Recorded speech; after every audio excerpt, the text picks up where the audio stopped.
Welcome back, everyone. So we've been talking about solutions, and we want to think a little bit about energy and how energy plays into forming solutions. So there are some things that change in terms of interactions between materials when we take a material and dissolve it in a liquid. So we want to think about how we can kind of get a handle on some of that energy right here. So imagine we take a solid, and I'm going to use potassium fluoride as an example here. So potassium fluoride solid. There's potassium cations in there, there's potassium anions. They are held together by the interaction between those positive charges. But we can evaluate how much energy would be needed to break those pieces apart. So say we take our potassium fluoride solid, and we break it apart into those individual ions in the gas phase. Right? So there's a quantity of energy associated with how strongly the cation and anion are held together in that solid structure, which is called the lattice enthalpy, right? The lattice of the solid. Talk more about that in chapter 12 when we get into solids. The amount of energy that would be required to break those connections in the solid would be the opposite of the lattice energy, so minus lattice energy. And in this case, that is 821 kilojoules of energy per mole of potassium fluoride would be required to break those ions apart.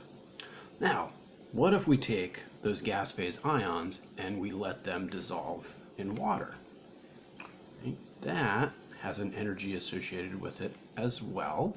So if potassium cations dissolve in water, then the positive charge of the potassium is going to be able to interact with the negative ends of the water molecules. Right? So there's an energy associated with that ion dipole sort of interaction.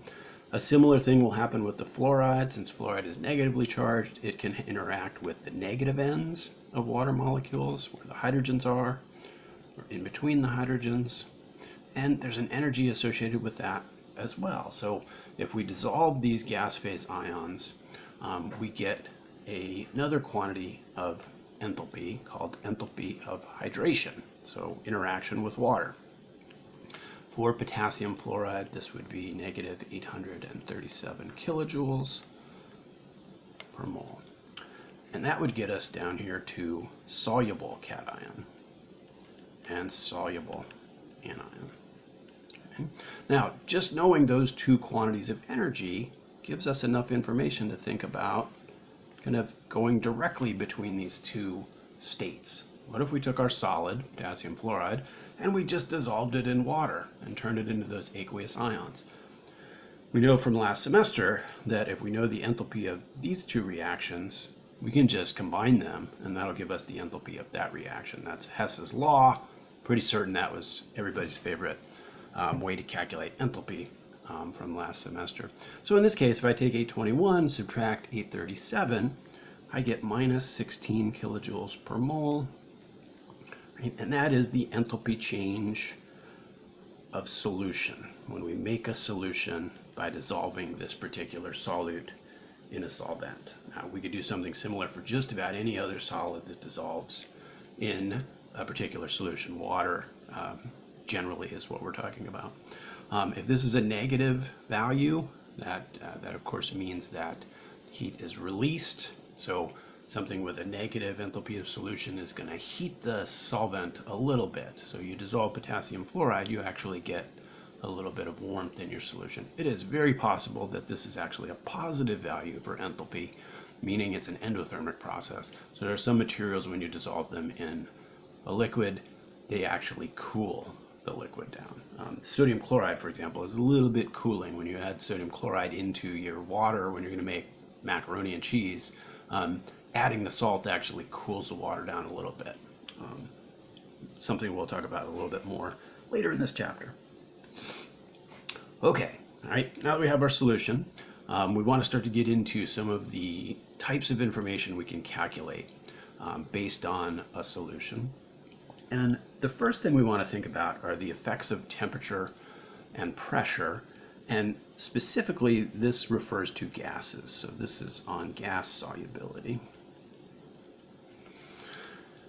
And temperature is a little trickier to evaluate because the relationship between solubility of a gas and temperature is actually inverted. At low temperatures, gases are more soluble. At high temperatures, gases are less soluble. Right? So if you've ever tried to open up a warmed can of a carbonated beverage, right, it's a lot more likely to foam out if it's warm than if it's nice and cold, because the carbon dioxide is less soluble when the solution is warm. So we're going to focus mostly on the effects of pressure. How does the pressure of a particular gas affect how soluble it is in water? And this relationship is governed by what is referred to as Henry's law.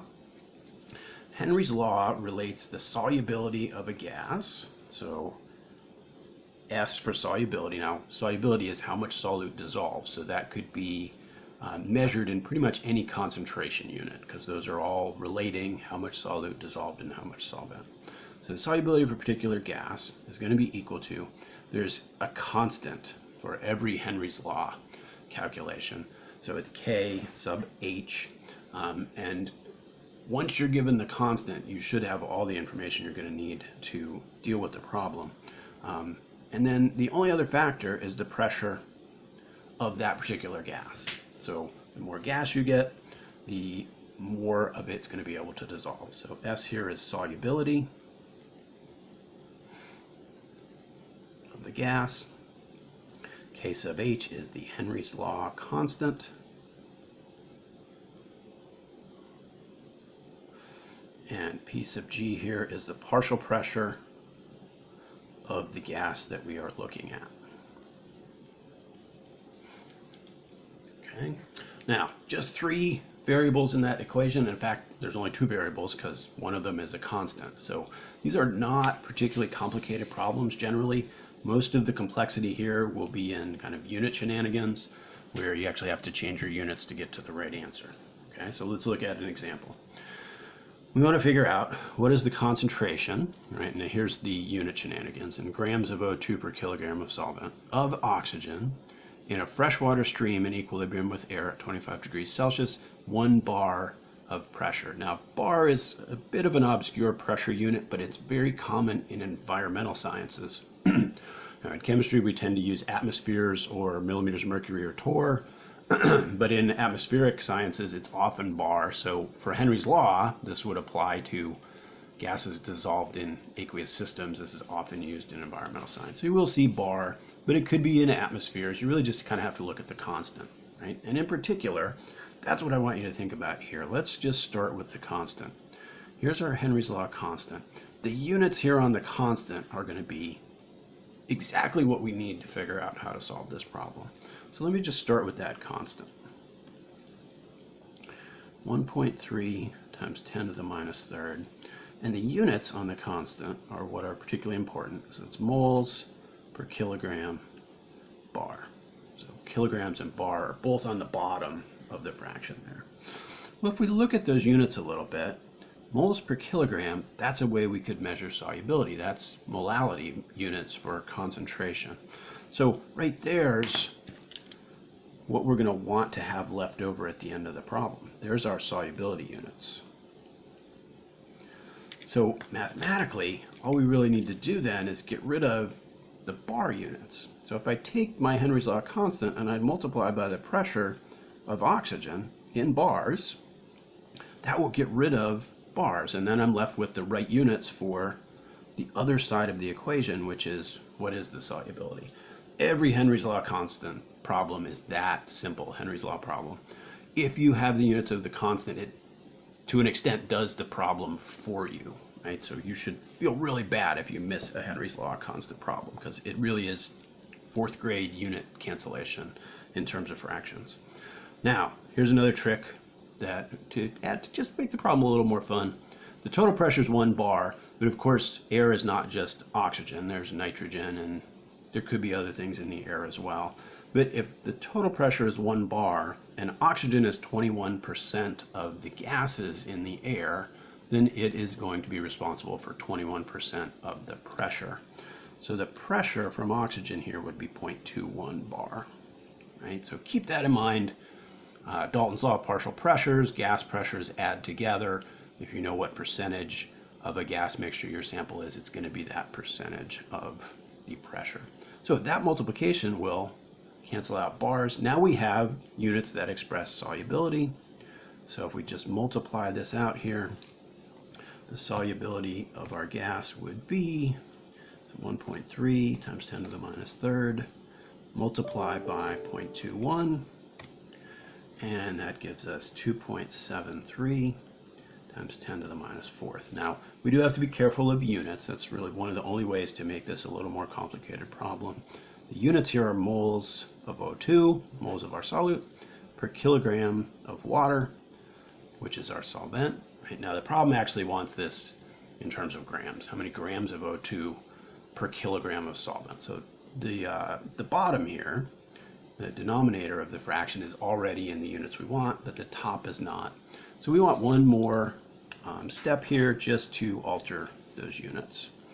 So if I take that value, 10.73 times 10 to the minus fourth moles of O2 per kilogram of water, what I want to do is cancel out moles of O2, so I'm going to put that on the bottom of my next step, and I want to change that to grams of O2. Right, was what I was asked for in the problem. That's just the molar mass of O2. So there are 32 grams of O2 per 1 mole of O2, and right out of our periodic table. That would cancel out moles of O2. Now we have the units we were looking for, grams of O2 per kilogram of water, our solvent. So take our previous answer and multiply it by 32, and that will give us the units we want. So 8.7 times 10 to the minus third grams of O2 per kilogram of water in our sample. Okay, and that's it. And I rounded that answer to 2 sig figs, going back to the constant was 2 sig figs.